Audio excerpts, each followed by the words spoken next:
Hello friends, आज हम discuss करेंगे dulce et decorum est written by Wilfred oven.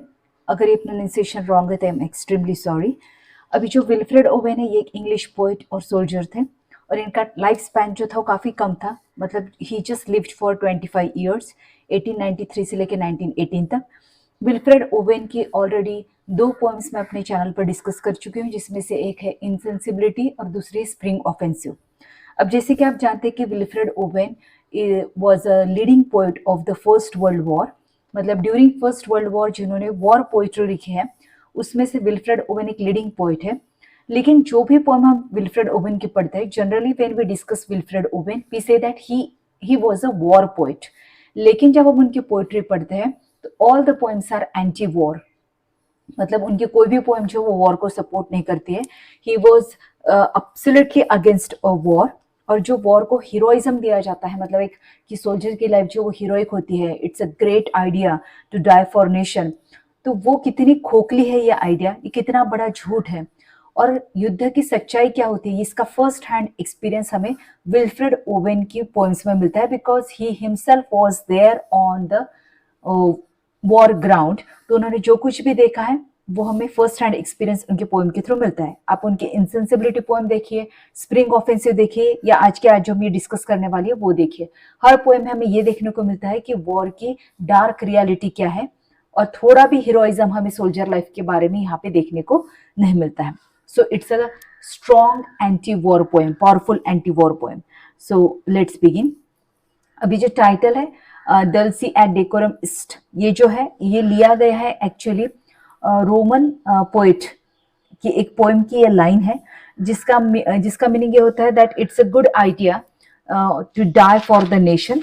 It's a very fitting and a good idea to die for the nation. अपने देश के लिए मरना मधुर और उपयुक्त है, ऐसे इसका मीनिंग होता है। लेकिन ये ट्रू नहीं है, इट्स अ बिग लाई। ये हमें इस पोएम के थ्रू देखने को मिलता है। So let's begin. ये पोएम जो ये पब्लिश की गई थी पॉस्ट्यूमसली इन 1920 और इसे लिखा गया था अगस्त 1917 और 1980 के बीच में। और इस पोएम को पब्लिश करवाया गया था पोएम्स नाम की बुक में। ओके, सो अब हम पोएम को लाइन बाय लाइन डिस्कस करते हैं। Bent double like old beggars under sacks. अब यहाँ पे सोल्जर्स की बात की जा रही है। पोएट कह रहे हैं कि बेंट डबल, दुगना झुका होना, मतलब वेट इतना ज्यादा है पीठ पर that they are bent double like old beggars under sacks. Sacks मतलब बैग, जो उनके पीठ के ऊपर जो बैग लदे हुए हैं उसकी वजह से सोल्जर्स जो है वो डबल झुक चुके हैं, जिस बूढ़े भिखारी जैसे होते हैं, दुगने झुके हैं, एक तो वेट की वजह से और दूसरा उनकी उम्र की वजह से। तो वैसे ये सोल्जर्स जो है वो नजर आ रहे हैं। Knock kneed coughing like hags we cursed through sludge. पहले नॉक नीड का मीनिंग समझ लेते हैं। नॉक नीड का मतलब होता है कि जब आपके घुटने जो वो अंदर की तरफ मुड़ते हैं चलते वक्त, तो that is called as knock kneed. ये एक तरीके का डिजीज या फिर एक प्रॉब्लम है। तो नॉक नीड कफिंग लाइक हैग्स, हैग्स का मतलब होता है बूढ़ी औरतें बोल सकते हैं। तो coughing like hags we cursed through sludge. Curse का मतलब होता है गालियां देना, श्राप देना। स्लज का मतलब होता है कीचड़। अब लाइन का मीनिंग समझ लेते हैं। नॉक नीड, ये सोल्जर्स जो है वो दुगने झुके हुए बूढ़े भिखारियों की तरह, अपनी वजन की तरह झुके हुए। नॉक नीड, उनके घुटने अस्थिर है, वे गरीब और बीमार बूढ़ी महिलाओं की तरह खांस रहे हैं और कीचड़ में गालियां देते हुए जो है वो चल रहे हैं। Till on the haunting flares we turned our backs. अब पहले हॉन्टिंग फ्लेयर्स का मीनिंग समझ लेते हैं। हॉन्टिंग फ्लेयर्स मतलब ये ब्रिटिश सैनिकों को खोजने और मारने के लिए युद्ध के समय में एक तरीके की रोशनी यूज की जाती थी जर्मन सैनिकों के द्वारा, तो उसे हॉन्टिंग फ्लेयर्स कहा जाता है। इससे वो मतलब दुश्मन सैनिकों को ढूंढते थे और मारते थे। Till on the haunting flares we turned our back. अब ये सैनिक जो है वो कीचड़ में से गालियां देते हुए, श्राप देते हुए जो वो चलते जाते हैं, जब तक कि हॉन्टिंग फ्लेयर्स, ये जो रोशनी जो है वो उनकी तरफ नहीं आती है। तो ये रोशनी के अगेंस्ट में अपनी बैग जो है वो मोड़ लेते हैं, अपनी पीठ वो मोड़ लेते हैं और उस रोशनी से दूर जाते हैं।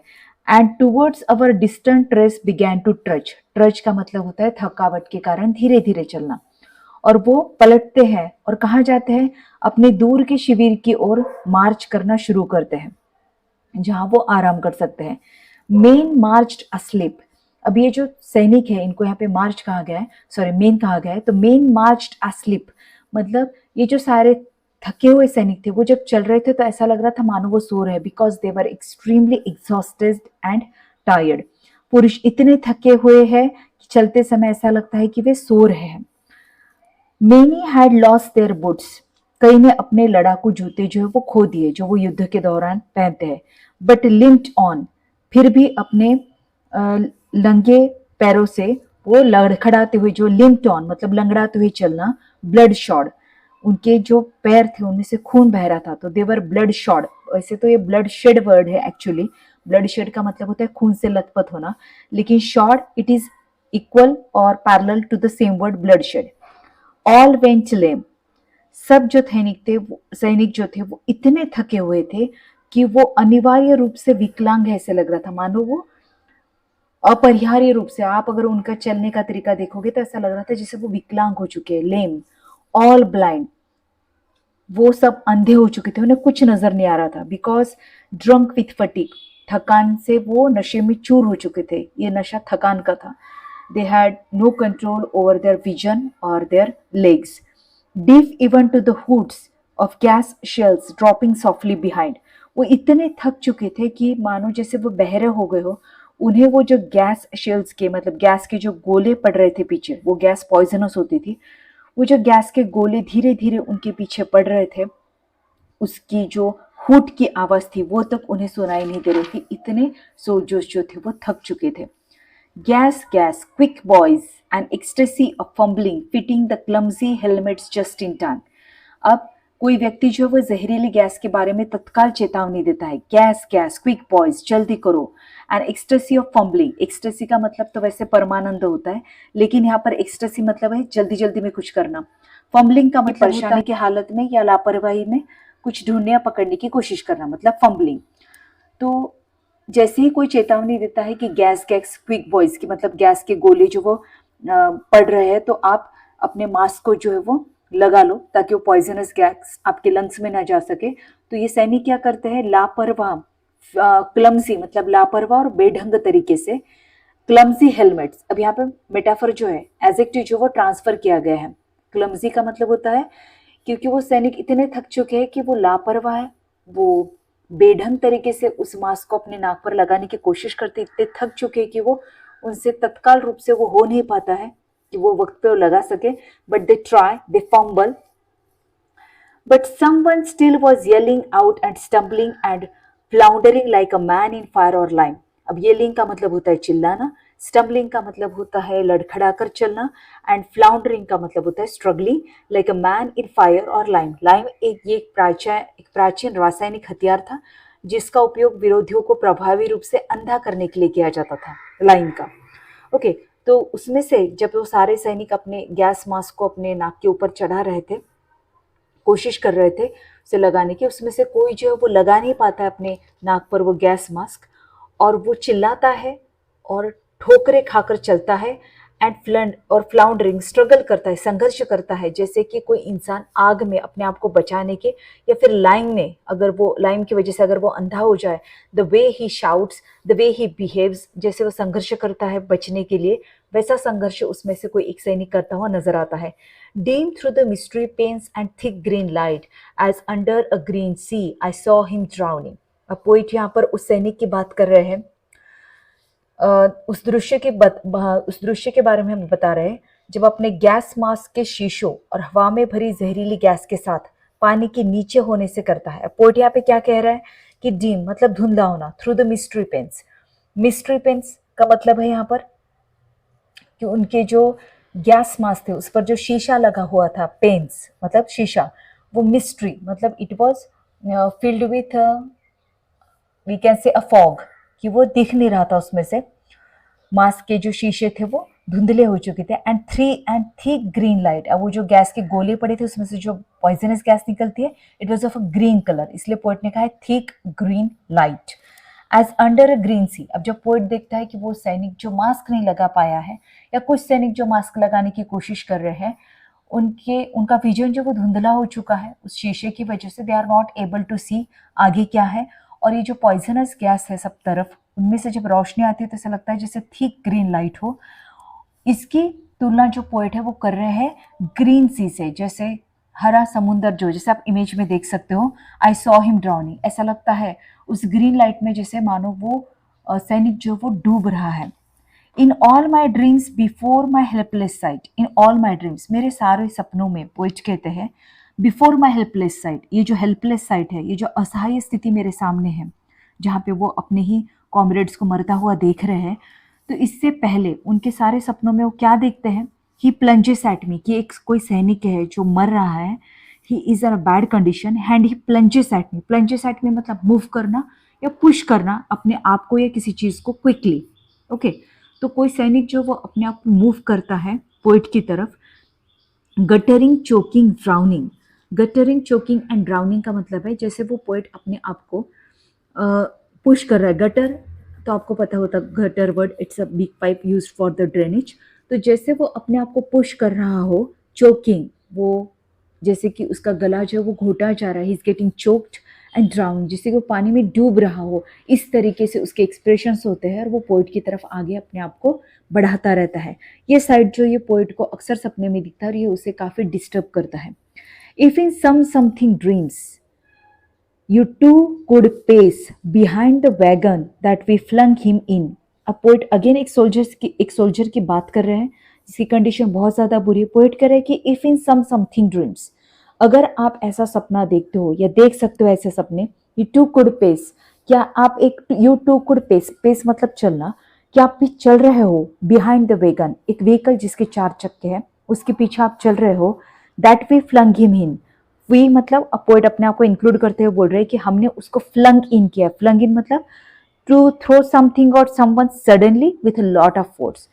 अब किसी एक सैनिक को जो काफी बुरी कंडीशन में है, जो मर रहा है, उसे उस वैगन में, उस व्हीकल में ये लोग डाल देते हैं और उसकी जो कंडीशन है वो आप चलते हुए देख रहे हो, आपके आगे वो सैनिक उस गाड़ी में पड़ा है और उसे आप देख रहे हो।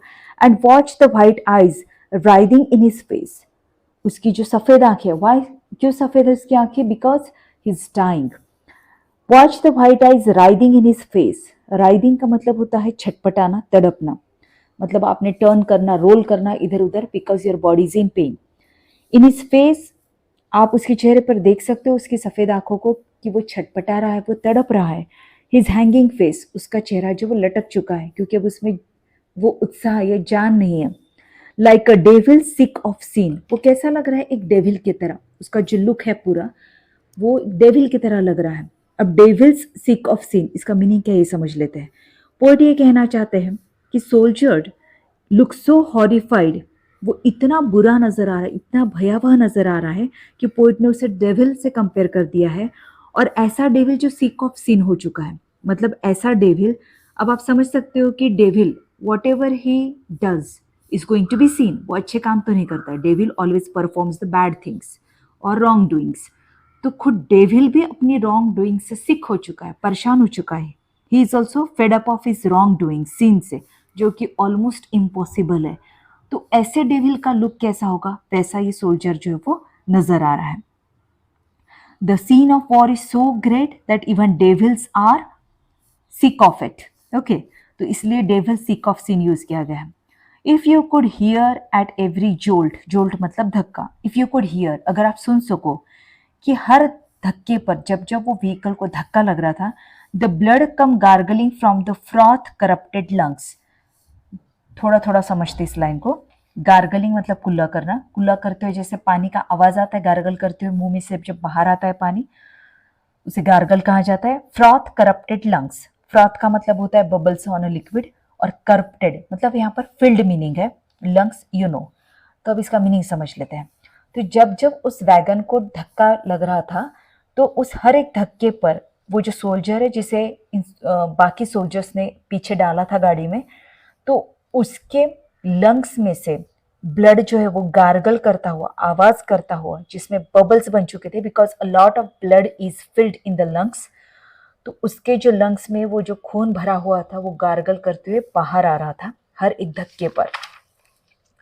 ऑब्सीन, ऑब्सीन एज कैंसर, उस सोल्जर को देखकर पोएट को लग रहा था कि ये दृश्य कैसे, ऑब्सीन एज कैंसर। ऑब्सीन का मतलब होता है, वैसे तो अश्लील होता है, लेकिन यहाँ पर इसका मीनिंग भयावह है।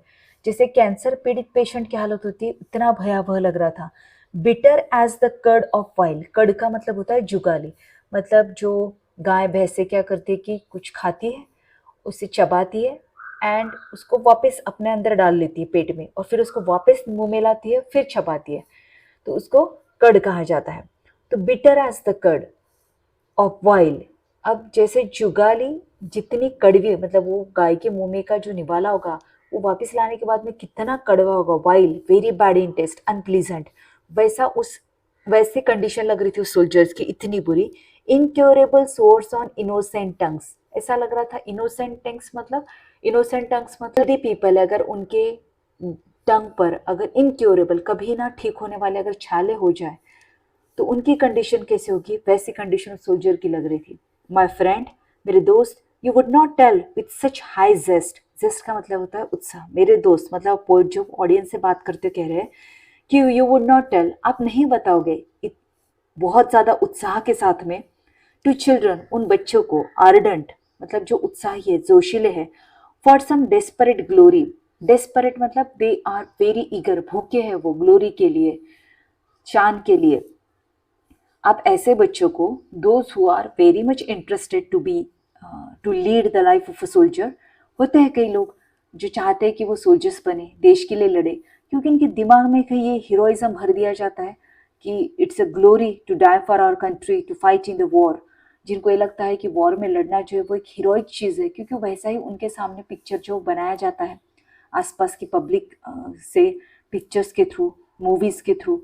तो पोएट जो वो कह रहे हैं कि आप ये सब जानने के बाद में अगर आप उस वैगन में बैठे हो, उस सोल्जर्स की कंडीशन को देख लो, तो you will never tell this to with high zest, बड़े उत्साह के साथ में ये चीज़ आप कभी भी उन बच्चों को नहीं बताओगे जो बहुत ही उत्साही है ऐसा सोल्जर्स वाला लाइफ जीने के लिए, जो चाहते हैं कि वो फाइट करे अपने नेशन के लिए। द ओल्ड लाई, ये एक पुराना झूठ है।